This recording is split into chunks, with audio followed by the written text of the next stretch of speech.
All right, today I'm going to show you how to unlock a washing machine. Okay, so I have my washing machine right here. As you can see, the cycle has already started. It is going right there. It's spinning, it is going, and I'm not able to open up the door. Now that is a safety feature, so this water doesn't spill out and you don't get caught up and spinning around and things. All right, so it's a safety feature.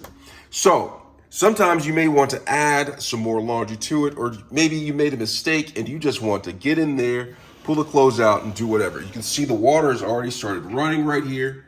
It is in motion.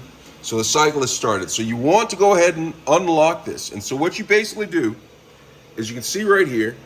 Now this is just generally speaking because your washing machine may be different. So it's important that you read your owner's manual, user manual before, so you know exactly how to unlock your washing machine door. But if you look right here, you'll see this right here. There is a lock right here. You see that lock? It's actually not a lock, it's a key right here.